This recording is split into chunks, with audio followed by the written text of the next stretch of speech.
Hey, what's up there, YouTuber? It's me again, Brian, aka Gamer55551, and I am back with a My 2 Cent video for this week, for the week of January 16th to the 22nd, where I take a look at some of the stories that caught my attention and give you my thoughts and my opinion, though. And we got 4 stories to cover, including one that was a really big, out of nowhere announcement that I think some of us woke up Tuesday morning, I think it was either Tuesday or Wednesday morning, reading unexpectedly to see this happen, though, and you probably know what I'm referring to. Microsoft buying Activision Blizzard. That's probably one of the stories we will cover on this. Also, the NPDs for December have been released, and we have sort of a release date and delay for upcoming Switch games that are unfortunately are going to be in the cloud, though, and basically reports that PS3 games have started popping up on the PlayStation Store on the PS5, though. If you're interested in where I got my source of information for these stories, though, I'll have links in the description down below, assuming you're watching this on YouTube. But before we get started, we would like to do what I like to call the quick My 2 Cents. Stories that kind of caught my attention, but I'm not going to go into huge amount of details. The first one is reported that several gaming YouTubers' likeness are being sold as NFTs without their official consent.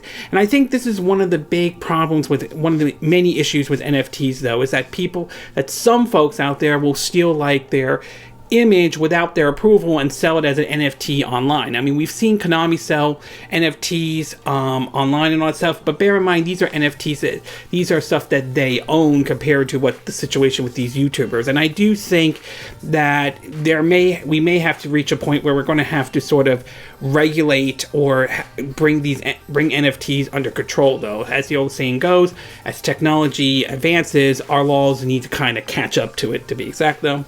We also learned that Persona 4 Golden could be making its way onto the Nintendo Switch in 2022, though. This game was originally released, I believe, was on the Vita, though, and before making its way over to PC, and it did very well on the Steam charts, though, even surprised Aulx, to be exact, though. While there's no official confirmation at this time, though, given the fact that we are seeing Aulx bring some of their games over to the Nintendo Switch, they brought Catalina, if I'm saying the name correctly, to be exact, though. They brought Persona 4 Striker, though. And just recently, though, Shin Megami Tensei 5 is out on the Nintendo Switch. And last time I remember reading, though, Aulx had basically said that they had shipped 800,000 copies worldwide. Obviously, the game is doing very well. So I wouldn't rule out the possibility that Persona 4 Golden could make its way over to the Nintendo Switch, though. That said, though, it'll be interesting to see if other entries in the Persona series do make their way over to the Nintendo Switch, and whether or not we actually ever get a port of Persona 5, or even if the rumors about Persona 6 happening, if that will come to the Switch or not, though. So remains to be seen, though. But given how some of Aulx's games are coming to the Nintendo Switch, I wouldn't rule out the possibility that Persona 4 Golden could make its way over to the Nintendo Switch.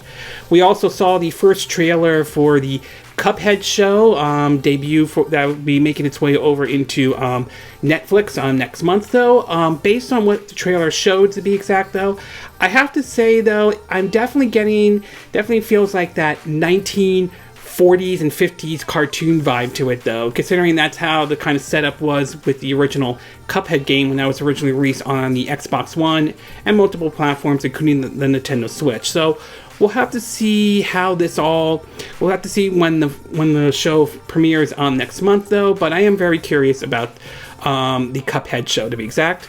We also learned that the physical edition of the Grand Theft Auto trilogy will be arriving next month, which should have been great, though. However, that game has been kind of a dumpster fire for a lot of people, despite the CEO of Take-Two and Rockstar claiming the game is doing just fine. There's also reports that basically the download would be required, which if that's the case, though, it's either A, one of the games will be on the cartridge and the others will have to be downloaded, or B, they basically put a paper in it, though, and give you a download code. Personally, I think that's a waste if that's the case, to be exact, though.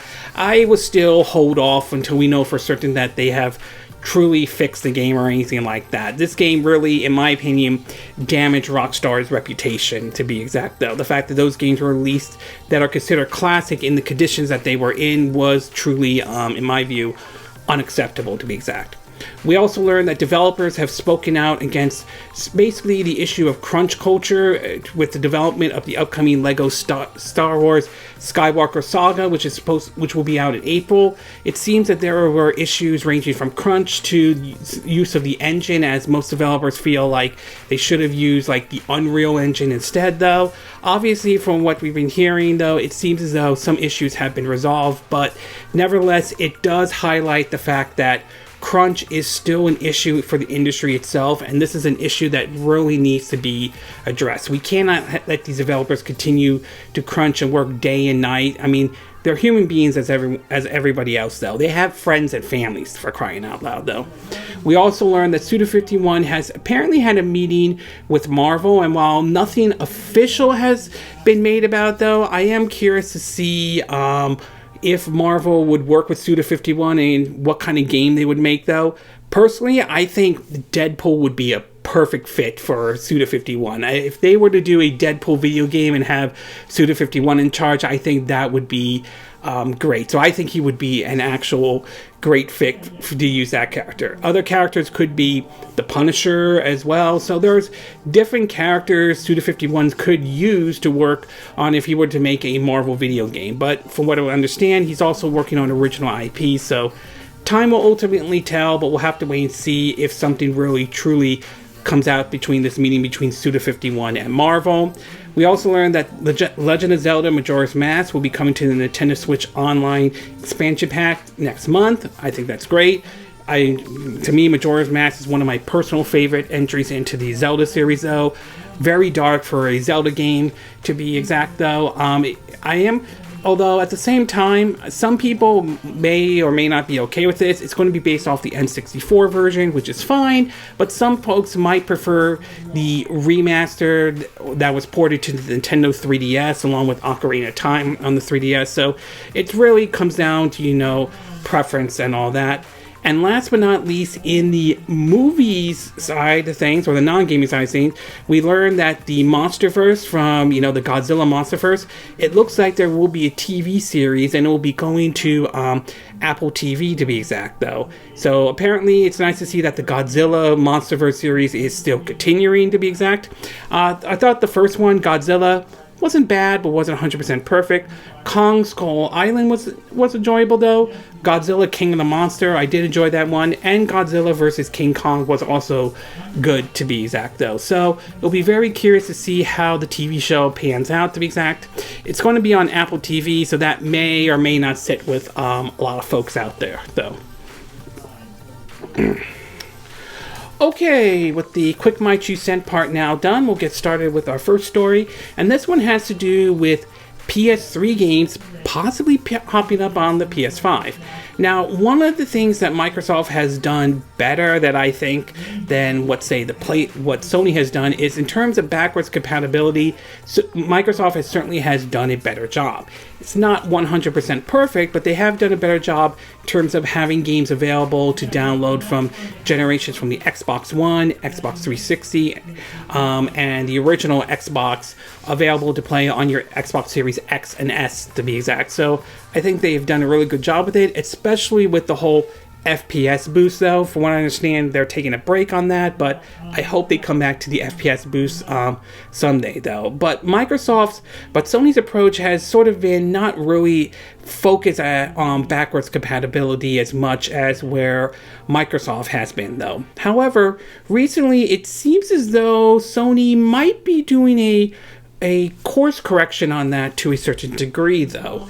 In an article posted on Video Game Chronicles, it reads that, quote, PlayStation 3 games have started appearing on the PlayStation 5 store amidst suggestions that Sony could unveil further backwards compatibility support for the console.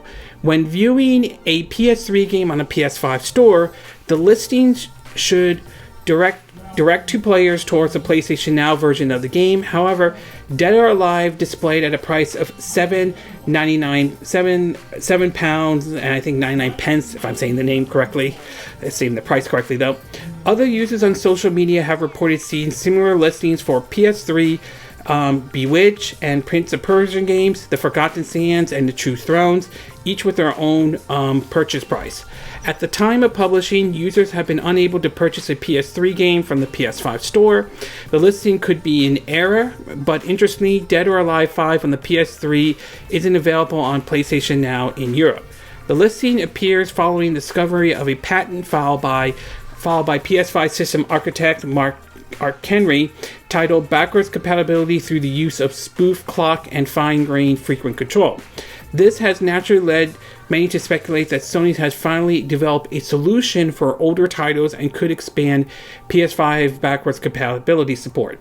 It also arrives following a Bloomberg report from December in which claimed that an Xbox Game Pass competitor service is being prepared for PlayStation.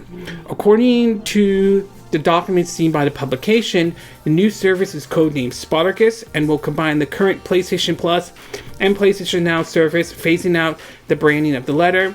It's expected to launch for PS4 and PS5 this spring and to be structured across 3 payment tiers. The first tier will reportedly include existing PlayStation Plus benefits such as online play and free monthly titles.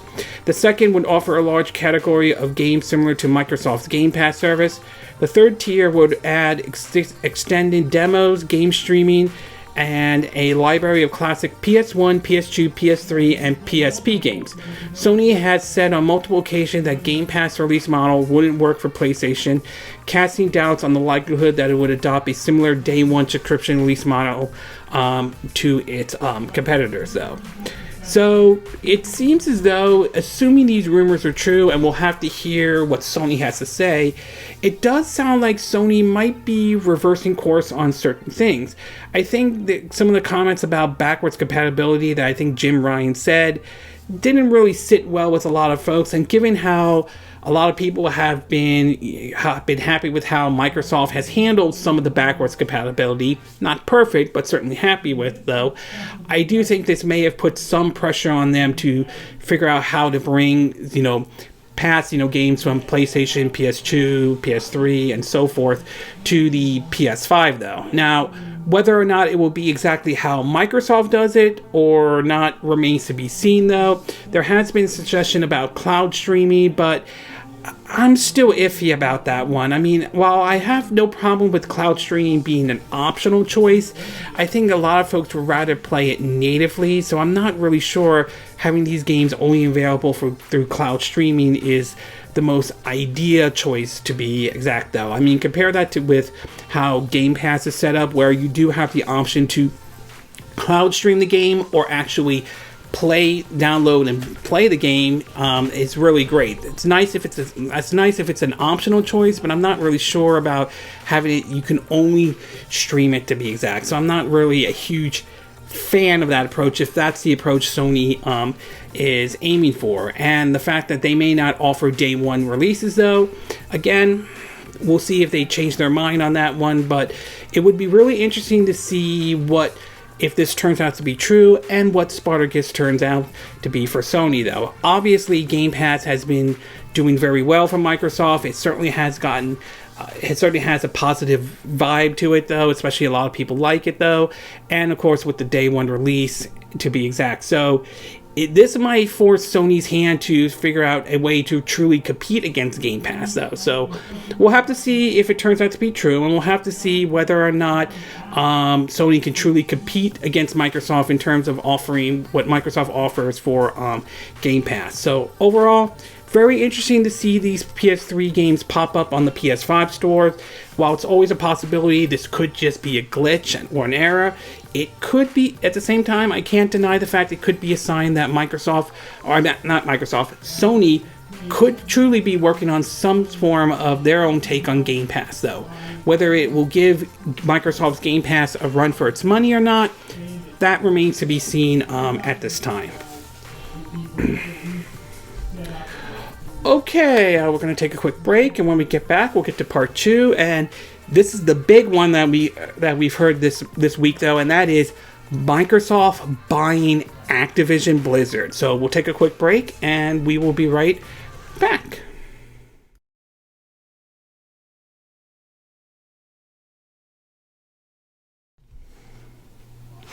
Okay, and we are back with part 2 of our My 2 Cent video for this week. And for this one, we're going to be talking about the big one that was basically announced this week, which was Microsoft buying Activision Blizzard. Now, in 2020, one of the biggest announcements around that time that kind of, excuse me, shook the gaming industry was the announcement that Microsoft was buying Bethesda, for I think like around $7 billion or not. I apologize if I got the number wrong, but that was sort of a very big acquisition to get all those studios and franchises and IPs like Dishonored, Evil Within, Fallout, the Elder Scrolls, and so forth.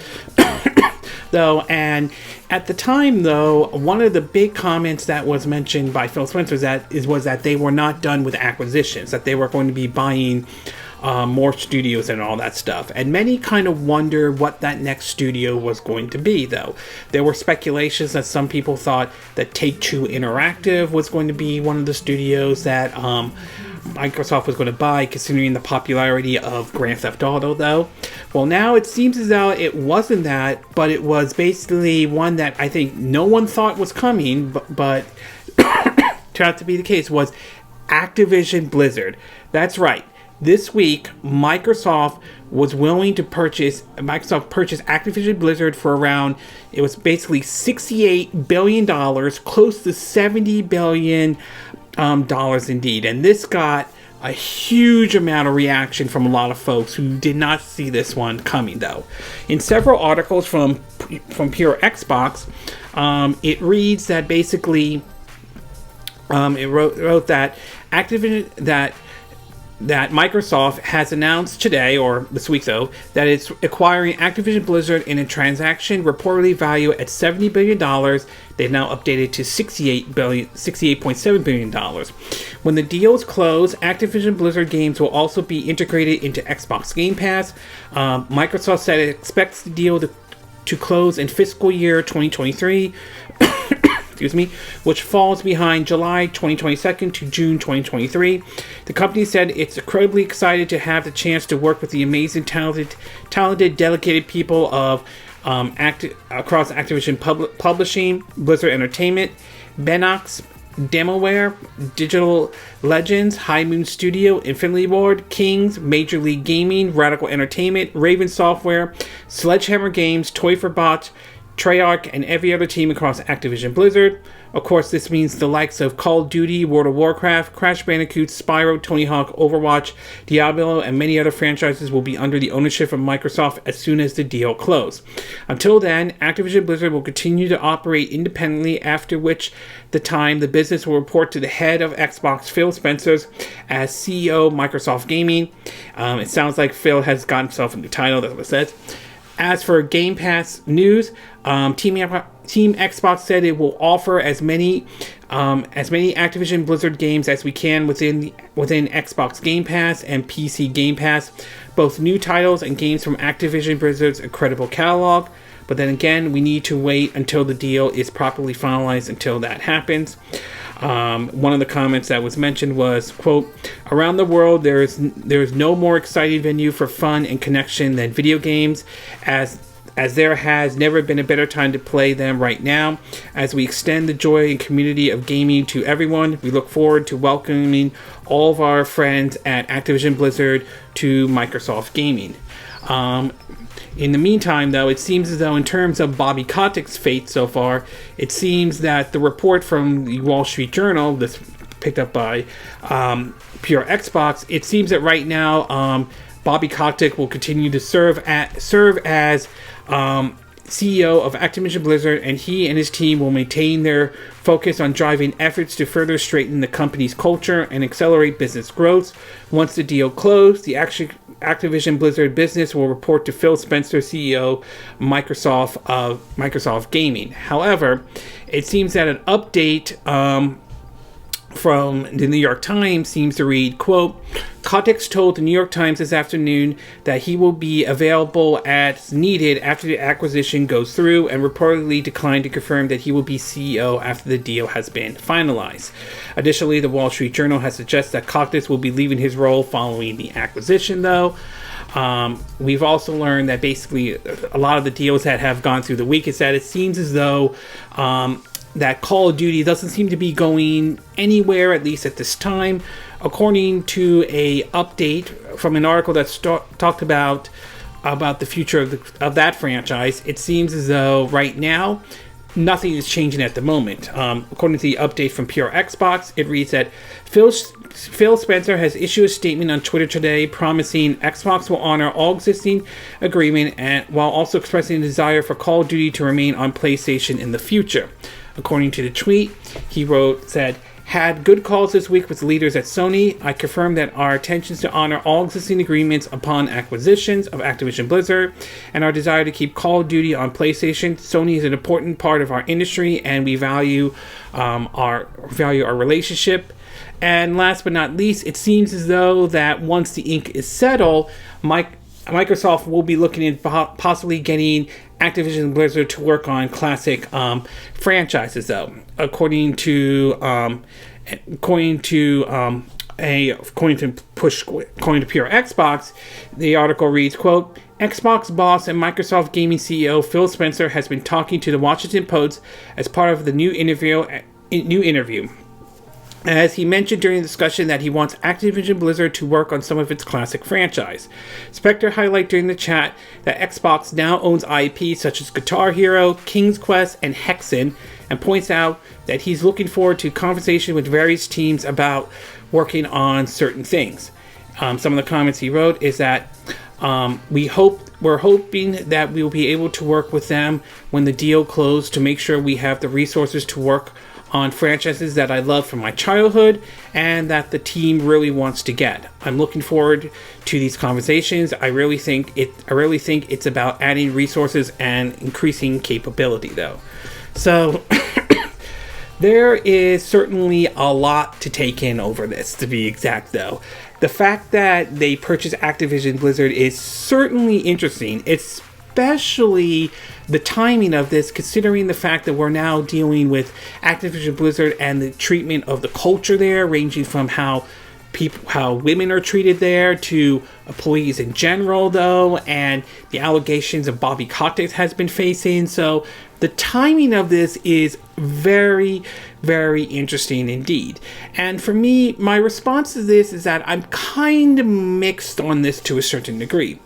On one hand, with Microsoft, once the deal is finalized and goes through all the regulatory issues and all that stuff, is finalized, my hope is that, excuse me, the culture there changes. I hope with Microsoft now in charge of Activision Blizzard that they could change the culture and have employees be treated better and all that stuff. I also hope that this opens the door to have them working on games that are not Call of Duty, and I think that the yearly release of Call of Duty needs to stop, though, okay?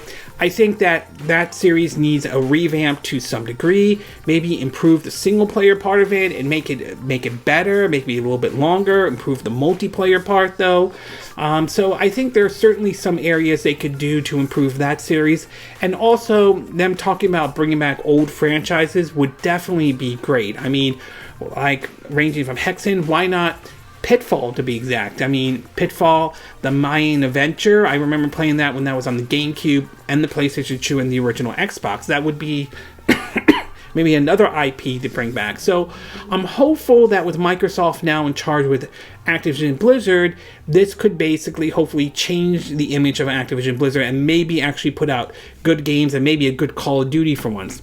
But on the other hand, I also think there is another argument, though, that seems to indicate that there is the risk of this turning into a monopoly, basically Microsoft controlling a lot of things. Now, as of where things stand right now, it doesn't sound like the Federal Trade Commission or the Department of Justice has stepped in at this time. So it's unclear whether they will or not. So we'll have to wait and see where this basically goes. But I could see the argument of basically this does bring up the whole monopoly issue. And remember, bear in mind, back in the 90s, excuse me, back in the 90s, Microsoft did get in trouble by the government over its monopoly with the whole Windows issue. So there is sort of that concern. So time will ultimately tell about this.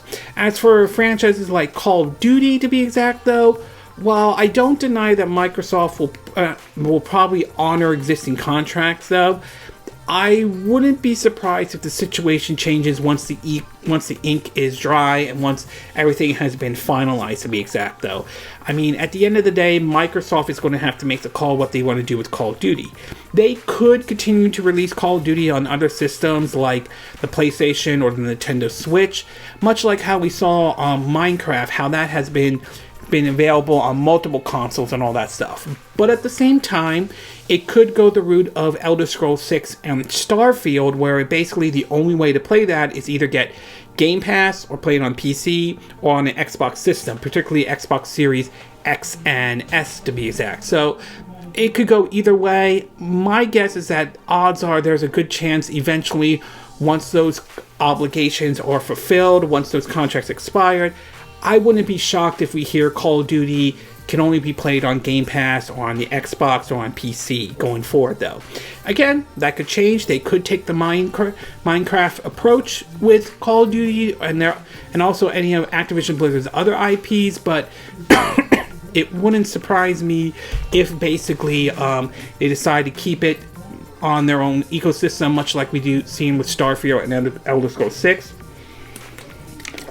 As for who is going to be impacted on this, I'm not sure Nintendo is going to have much of an impact on this, to be exact, because Activision Blizzard support has been bare minimum at its best, though. So I'm not sure Nintendo is going to be hugely impacted on this, though. And so far, at least based on what I've been seeing, I haven't really seen a lot of Nintendo fans make a big deal out of it, although I could be wrong on that one.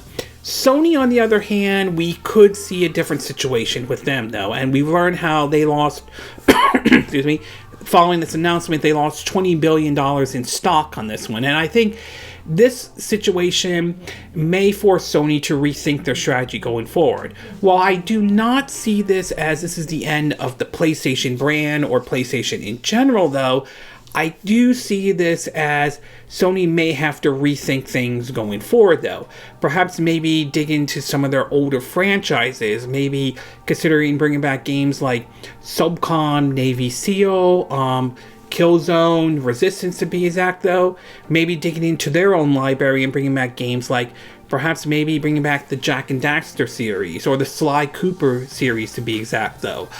Maybe bringing back bringing back, games like the Rogue Galaxy game or the Dark Chronicles series, to be exact, or other IPs that have remained dormant for so long for Sony to really, make some changes, though. And while I'm not against the idea of them developing big budget AAA titles, I don't think they should rely too heavily on that. I mean, don't get me wrong, I like games like the Uncharted series or the Ghost of Tsushima. That's a good game from Sucker Punch. Don't get me wrong, I like that game, though, but I would also like to see Sucker Punch maybe develop, like, say, another Sly Cooper game, like as I mentioned before. So I don't think they should rely too heavily on basically, on just Call of Duty being their only thing, or relying on just big budgets AAA titles. So I really think for Sony, they're going to have to rethink a lot of things going forward. So overall, the whole takeaway is that this was definitely a big surprise, though.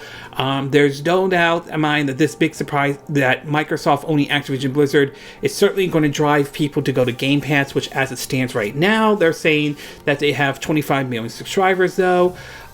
It certainly is a big impact on the gaming landscape, like it was with Bethesda and ZeniMax, though.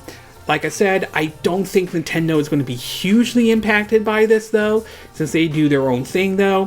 Sony, I think, like I said, I don't think this is the end of PlayStation itself. I don't think Sony's going to abandon the PlayStation brand or anything like that. But I do think Sony is going to have to rethink their strategy going forward. They may have to take a different approach to a lot of things than how they originally intended and all. Okay, we're going to take a quick break. When we get back, we'll get to part 3. And this one has to do with the December 2021 NPD. So we'll take a quick break and we will be right back.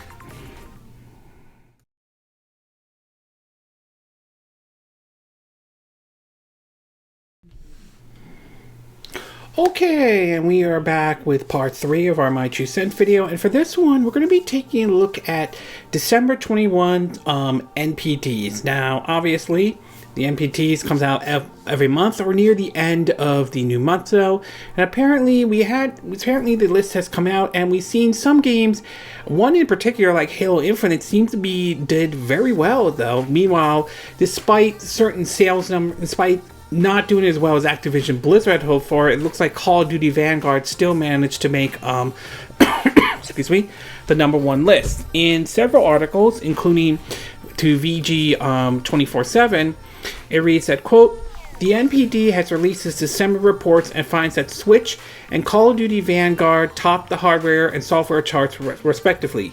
December 21 reports total the industry spend on hardware, content, and accessories down 1% year over year to $7.5 billion. Also, hardware sales saw a 3% decline when compared to December 2020 to 1.3 billion. Nintendo Switch was the best-selling hardware platform in units sold, but it and PlayStation 5 tied for dollar sales during the month. In the software section, December growth in subscription and recurring spending across PC, console, and mobile helped offset the decline in premium game sales to keep content spending flat compared to a year ago at $5.7 billion. In terms of the top 20, though, excuse me, we have Call of Duty Vanguard at #1, Halo Infinite at #2, Pokemon Brilliant Diamond Shield Pearl at #3, Madden NFL 22 at #4, Battlefield 2042 at #5, Mario Kart 8 at #6, Marvel Spider-Man Miles Morales at #7, Mario Party Superstar at #8, NBA 2K20 at #9, Animal Crossing New Horizon at #10, FIFA 22 at #11, Super Smash Bros. Ultimate at #12, Minecraft at #13, Far Cry 6 at #14, Just Dance 2022 at #15, Forza Horizon 5 at #16, Marvel's Guardians of the Galaxy at #17, Ghost of Tsushima at #18, Super Mario 3D World at #19, and Legend of Zelda Breath of the Wild at #20, though. Over in terms of each of the respective platforms, though, over on the PlayStation side, it has Call of Duty Vanguard at #1, Marvel Spider-Man Miles Morales at #2, Madden NFL 22 at #3, Battlefield 2042 at #4, NBA 2K22 at #5, Ghost of Tsushima at #6, FIFA 22 at #7, Far Cry 6 at #8, Ratchet & Clank Rift Apart at #9, Marvel's Guardians of the Galaxy at #10. On the Xbox side, though, we have Halo Infinite at #1, Call of Duty Vanguard at #2, Madden NFL 22 at #3, Battlefield 2042 at #4, Forza Horizon 5 at #5, Far Cry 6 at #6, NBA 2K22 at #7, FIFA 22 at #8, Assassin's Creed Valhalla at #9, and Call of Duty Black Ops Cold War at #10. And finally, over on Nintendo's side of things, though, we have basically Pokemon Brilliant Diamond and Shining Pearl at #1, Mario Kart 8 at #2, Mario Party Superstar at #3, Animal Crossing New Horizon at #4, Super Smash Bros. Ultimate at #5, Just Dance 2022 at #6, Super Mario 3D World at #7, The Legend of Zelda Breath of the Wild at #8, New Super Mario Brothers at #9, and Minecraft at #10. In terms of in terms of basically, let's see if I can find it though. In terms of the basically the top 20 video games for 2021 for the Xbox platform, though, Halo Infinite entered in at number 7, while Mass Effect Legendary Edition entered in at number 12. Forza Horizon 4 managed to get there at number 15, though, and Minecraft is at number 19, though. But meanwhile, Call of Duty Vanguard and Black Ops Cold War entered in at number 1 and number 2 on the Xbox platform, though. In terms of the PlayStation platform, Call of Duty Vanguard entered in at number 1 in terms of the top 20 video games of 2021. However, that said, though, Marvel's Spider-Man Miles Morales entered at number 4, MLB The Show 21 at number 5, Ghost of Tsushima at number 8, Ratchet & Clank Rift Apart at number 11. Let's see what else. And yeah, that's basically it. Oh, Mass Effect Legendary Edition entered in at number 19 with Marvel's Guardians of the Galaxy at number 18. In terms of basically the Nintendo platforms, though, it's worth pointing out Pokemon Brilliant Diamond and Shining Pearl was at number 1, though. Monster Hunter Rise entered in at number 6 in terms of the Nintendo top 20 video games on the Nintendo platform, though. Metroid Dread entered in at number 11 with The Legend of Zelda Skyward Sword at number 10, though. Super Mario 3D All-Stars, despite them discontinuing that, is at number 15. Super Mario Odyssey is at number 17. Mario Golf Super Rush is at 19. And Luigi's Mansion 3 is at number 20. So if we were to, the takeaway from this, though, is the fact that basically it seems Halo Infinite did very well, certainly for Microsoft, though. The game itself, in terms of the single-player campaign, along with the multiplayer, seems to have sat well with fans, though. Certainly did well on Game Pass, and certainly did well in terms of sales, to be exact, though. Metroid Dread at number 11 in terms of the top 20 Nintendo Switch games of 2021 is certainly nice to see, along with Monster Hunter Rise, though.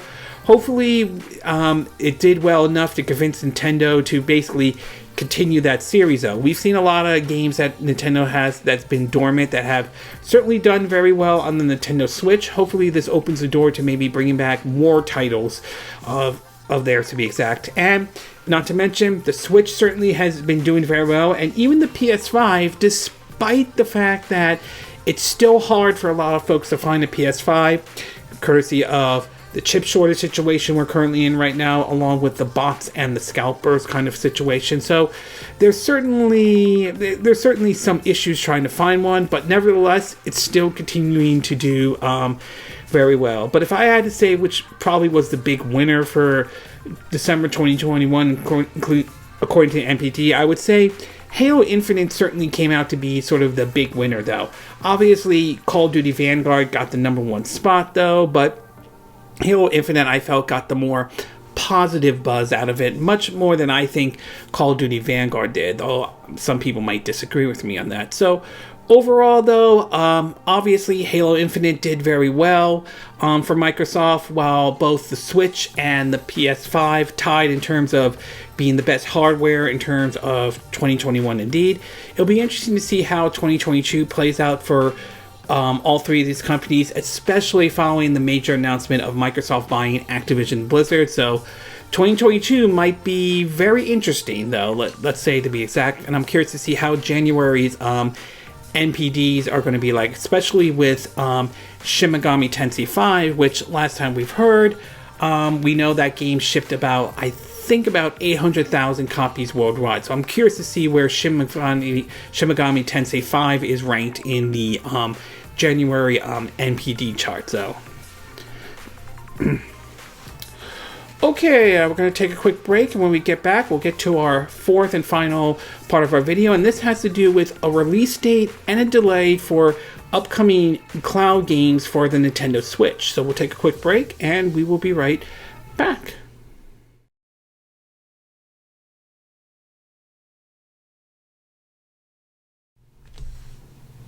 Okay, and we are back with our fourth and final part of our My 2 Cent video, and for this one, we're going to be talking about what apparently seems we got the official release date and also a delay for two Nintendo Switch games that are coming, to the Nintendo Switch, but apparently they are the cloud version. Now, cloud gaming hasn't officially taken off entirely on the level that obviously Google would have liked with Stadia, though. It is slowly starting to become the new norm, though. We've seen companies have pushed cloud gaming like Sony with PS Now, and recently Microsoft has also pushed with cloud gaming, especially with, being part of Game Pass as an optional choice, though. And Nintendo itself has dabbed with several cloud gaming, as some of their games have come through the cloud via, games like the Hitman trilogy to Control. Now, I tried the demo for Control when that was announced, though, and I would say, honestly, wasn't really entirely sold on that game, though, and so that really didn't entirely convince me to pick this game up. So when it was announced that Kingdom Hearts was coming to the Nintendo Switch, a lot of people were kind of pleased with that until they kind of heard that it was going to be the cloud version. Same with Dying Light 2. Some people were kind of surprised to hear that until it was learned that it was a cloud version, and that announcement didn't really sit well with everybody, though.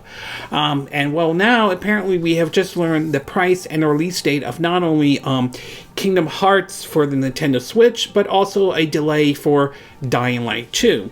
In an article, the first one in regards to Kingdom Hearts, on an article from Nintendo Life, it reads that the collection is now going to be launching on the Nintendo Switch on February 10th, though. In terms of the price point, they have right now, supposedly, though, that basically it's this: Kingdom Hearts HD 1.5 and 2.5 Remix Cloud version will launch for $40, $32 at a discount price. Kingdom Hearts 2.8 Final Chapter Prologue Cloud version will launch at $50 with a $40 discount price launching. Kingdom Hearts 3 Remind Cloud version will launch at $50 with a $40 discount price at launch. And Kingdom Hearts Integrate Masterpiece for Cloud, which I believe that's all the games, will launch at $90 with a $72 price for the discount. Meanwhile, for Dying Light 2, it seems that Techland has announced that the Switch version at the very least will be delayed. In an article from Fanside, it reads that, quote, Dying Light 2 Stay Human has suffered yet another delay, but this time only affecting the Nintendo Switch Cloud. The highly anticipated post-apocalyptic survival action-adventure and sequel to 2015's Dying Light is still released on February 4th for PlayStation, Xbox, and PC, but Switch owners will have to wait a bit longer. Techland didn't provide a date for when the Switch Cloud version will be ready, but did provide a window. The developer is aiming to deliver the game on Nintendo Switch within 6 months of the original date, meaning it should arrive by August at the latest. The delay is to ensure Dying Light 2 on the Nintendo Switch provides fans with the gaming experience at the level they deserve. Dying Light 2 Stay Human on Nintendo Switch will be playable and powered using cloud technology, which we have seen utilized for other games with the requirement that it succeeds the Switch hardware's capability. Excuse me. With Techland firmly belief that the quality matters and the massive scope of Dying Light 2, getting it to run smoothly on the Nintendo Switch via the cloud is surely no easy task. Now, I will applaud Techland for at least wanting to delay the game to ensure the game runs and plays well on the Nintendo Switch, even if it's through the cloud. So I will at least give them credit for that. That said, I'm not entirely still not sold on the idea of playing it through the cloud, though. As much as that would be great to play Dying Light 2 for the Nintendo Switch, though, the idea of playing through the cloud really just limits you. And plus, you also have to take into account the latency and whether or not the latency is spot on or not. And cloud gaming with latency isn't always 100% perfect, though. Some of that is going to require, some of it will be based off of your internet connection and all, but even so, it still isn't exactly perfect, to be exact. As for Kingdom Hearts, though, I can see why a lot of people are kind of disappointed, though, and I kind of have to agree with them. some of these Kingdom Hearts games I think could have been ported over natively to the Nintendo Switch. Some might have not, but again, we've seen impossible ports come to the Nintendo Switch before though, so I couldn't rule out the possibility that they could have done some of these games, including Kingdom Hearts 3 natively, if they could, considering the fact that some of these games did use Unreal Engine 4, and Switch does support Unreal Engine 4. That said, though, I just not entirely sold on playing these games through the cloud, though. Okay, I just don't think cloud gaming is there yet, though. I think there are certainly a lot of hurdles that still need to be overcome before cloud gaming becomes the new norm. There are some benefits to it, such as the issue of storage space and all, and I certainly can't disagree with it, though. But latency is still one of those major sticking points to it, though. So I don't think we're there yet at this time, though. The only way I could recommend picking up the Kingdom Hearts or Kingdom Hearts Collection or Dying Light 2 on the Switch is if, for some reason, the Switch is your only console you have available. Like, this is the only system you have. You don't have another system. You don't game on PC or anything like that. The only way I could see people picking this up is if this is your only choice to pick up, your only option to play these games. Otherwise, I personally would recommend you go with something like, either if you have an Xbox Series S or X or Xbox One, or PS4 or PS5 or PC for that matter. You're better off just playing those games natively than the cloud, though, okay? Maybe the cloud version might be good, but based on my time with cloud gaming in general, I'm not really 100% sure about that. So time will ultimately tell if these games turn out to be well or not, but right now, for me, I'm not entirely convinced to pick these up for the Nintendo Switch at this time. Overall, though, a little disappointed that the Dying Light 2 for the Switch is being delayed, though. Still, I'll applaud the developers for at least delaying it and wanting to get the best possible experience out of it, though. But since we're talking about this being played through the cloud, though, I'm not entirely sold in terms of picking it up for the Nintendo Switch. As for Kingdom Hearts, I could agree with some of the criticism towards Square Enix on this one. I think some of these games could have been ported natively to the Nintendo Switch, though, and it's a little unfortunate that the only way to play these games on the Nintendo Switch is through the cloud, though. And like I said, unless you only have a Nintendo Switch or anything like that, you're better off just getting it either on the Xbox Series S or X, or Xbox One, PS4, PS5, or PC, since you could play those games natively, though. Okay, this concludes this My 2 Cent video for this week. And again, these are my opinion. What are yours? What are your thoughts about the idea of PS3 games on PS5, though? Do you think this is a sign that Sony has figured out a way in terms of backwards compatibility, though? Do you think this means that this Spartacus announcement is coming soon in any way? Do you think Spartacus could compete against Game Pass, or do you think it won't compete against Game Pass? Or do you think this was just an error on Sony's part, to be exact? What are your thoughts about Microsoft buying Activision, though? Do you think this is a good thing? Do you think this could be a change in the culture at Microsoft? Do you think this could open the door to bringing in, reviving some old IPs that have been put on the side because they focus squarely on Call of Duty, though? Or do you think that there is concerns that this raises the whole issue of a monopoly, and that could be an issue for the gaming industry as a whole? And do you think this will have a negative impact on the PlayStation brand, or do you think, or you're like me figuring this won't have a major impact on PlayStation? This doesn't mean PlayStation's going away, but it might mean a change in strategy for Sony. What are your thoughts about the NPD? Are you pleased with how Halo Infinite did, or Metroid Prime, or any of the other games out there? Are you pleased to see the Switch is still doing well even after being launched back in 2017? And what are your thoughts about Kingdom Hearts getting its official launch date and price for the Nintendo Switch via cloud? Are you still convinced to pick these games up for the Nintendo Switch to the cloud, or has this not convinced you at all in any way to pick up the cloud version of the Kingdom Hearts series? And what about the delay of Techland's Dying Light 2 Stay Human on the Nintendo Switch via cloud? Do you think this was a smart move on Techland, though? Do you think they could pull it off and deliver a good Dying Light 2 on the Nintendo Switch through the cloud? Or do you feel either way, delay or not though, you're still not convinced to pick up Dying Light 2 on the Nintendo Switch, or should I say the cloud version of Dying Light 2 though? Do you agree with what I said in this video? Do you disagree? Do you have a difference of opinion? As always, sound off on the comment section below. Let me know what you think. Let me know what you think. And if you do like this video, I hope you hit the like button. I would appreciate it. And I hope you do subscribe to my YouTube channel. If you do, make sure you hit the bell icon for notifications of any other videos I put up.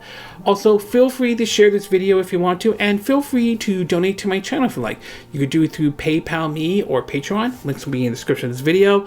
And I also forgot to mention, though, that there won't be any game review for this week, though. I'm trying to get one done, though, but for this week, there won't be any, though. So just forgot to point that out, though. But in any case, I'll see you again next time when I do another video. Hopefully, that'll be soon. Until then, from Southern California, I wish you all a good day then. Bye.